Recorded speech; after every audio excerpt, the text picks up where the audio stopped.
네, 이번에는 고령 인구가 늘어남에 따른 지방재정 지출 증가와 관련해 전북 사회서비스원 서양열 원장과 함께 자세한 이야기 나눠보겠습니다. 안녕하십니까, 원장님? 네, 반갑습니다. 네. 앞선 리포트에서도 나왔듯이 고령 인구 비율이 높을수록 재정 자립도가 떨어집니다. 고령 인구 증가가 지방 재정에 구조적으로는 어떤 영향을 미치기 때문인가요? 지방 재정은 이제 주 재원들을 저희가 좀 살펴볼 필요가 있는데요. 가장 중요한 재원이 취득세입니다.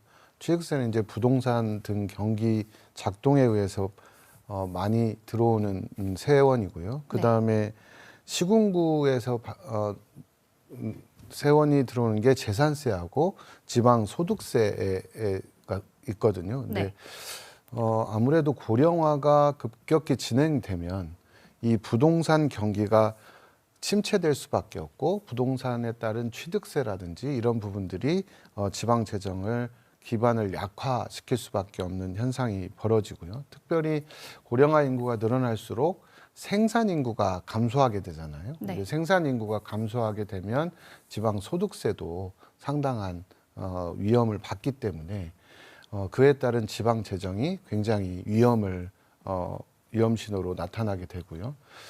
또한 이 지방 재정이 그렇게 줄어듦에도 불구하고 노인 인구가 늘어남에 따라서 노인들에게 집행돼야 되는 기초연금이라든지 기초생활보장제도에 따른 생계급여라든지 이런 부분들이 급증하기 때문에 이 지방 재정을 상당히 많이 압박하는 결과를 가져오는 현상이고요. 특별히 우리 지역은 고령화 비율도 작년 말에 24%거든요. 근데 전국 평균 20%예요.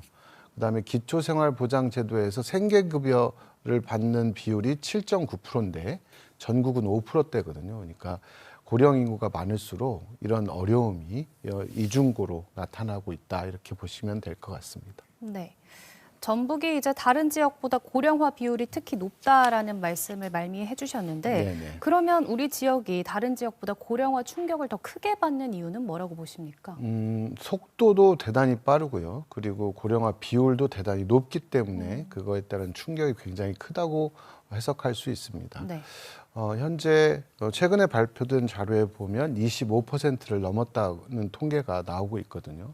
이 통계에만 비춰 보더라도 상당히 많은 고령화 충격을 저희가 그대로 맞이하고 있는 거고, 통계청이 발표한 자료에 의하면 30년 뒤에 전북은 2명 중에 1명이 노인일 거라는 예측을 하고 있어요. 네. 그래서 이에 따른 노인을 지원하기 위한 다양한 기초연금, 기초생활보장 비용, 돌봄 비용 등 이런 부분이 급증할 수밖에 없기 때문에 저희와 같은 지역은 특별히 이런 어려움에 직면할 수 있고요. 보통 복지사업은 국고보조사업과 지방비가 매칭되는 형태거든요. 그래서 고령 인구가 많을수록 이 지방비 부담이 늘어나는 결과를 나타납니다. 네. 그럼 정책 얘기를 좀 해보죠. 전북처럼 고령화 속도나 또 비율이 높은 지역에서 복지와 재정 그 사이의 균형을 잡기 위해서 가장 시급한 정책은 뭘까요? 지방세 세원의 다양화가 좀 필요합니다. 지금 지방세를 조금 더 국가가 높여주기 위한 노력들이 더 적극적으로 있어야 된다고 생각하고요. 조금 전에도 나왔듯이 22%까지 지방교부세를 좀 확대할 필요가 있습니다. 지방이 갈수록 너무 힘들기 때문에 지방을 위한 다양한 지원 제도를 더욱더 적극적으로 해야 되고요. 또 복지 재정 부분에서 지방비 비중이 차지하는 부분을 국비로 전환해달라는 요구가 굉장히 많거든요. 이제 그런 부분들에 적극적인 대책이 필요하고, 또 하나는 사회복지 목적세 등을 도입하는 부분에 대해서도 전문가들은 많은 얘기를 하고 있어요. 그래서 우리가 장기적으로 조금 더 보편적 복지를 가려고 하면 이 목적세 도입 등에 대한 적극적 논의들이 있어야 되고요. 돌봄 비용을 감당하기 위해서는 지금 있는 장기요양 비용이 현실적으로 조금 더 잘 재조정돼야 된다, 이런 얘기들을 정책적으로 제안하고 있고요. 더불어서 초고령 사회로 이제 가는데 저희가 보기에는 초고령 사회로 간다 이렇게 해도 무방하다고 보거든요. 네. 그런 측면에서 보면 이 노인들이 중심된 사회에서 새로운 산업과 일자리를 어떻게 풀어갈 거냐, 저희가 가까운 일본의 사례 등 여러 지역에서 조금 더 선도적으로 배워가야 될 일이지 않을까 싶습니다. 네. 네, 고령화가 또 전북만의 문제는 아니지 않습니까? 예. 국가 재정도 이제 고령화 압박을 받는 상황에서 정부 차원에서 재정을 확대를 해줘도 이게 단기 처방에 그칠 수 있다는 지적도 있거든요. 지속 가능한 대안은 뭐가 있을까요? 가장 중요한 부분은 지방교부세의 순차적으로 적극적인 확대가 일차적으로 있어야 된다고 보고요. 그리고 지방일수록 더 많은 지원을 할 수 있는 두터운 체제가 필요합니다.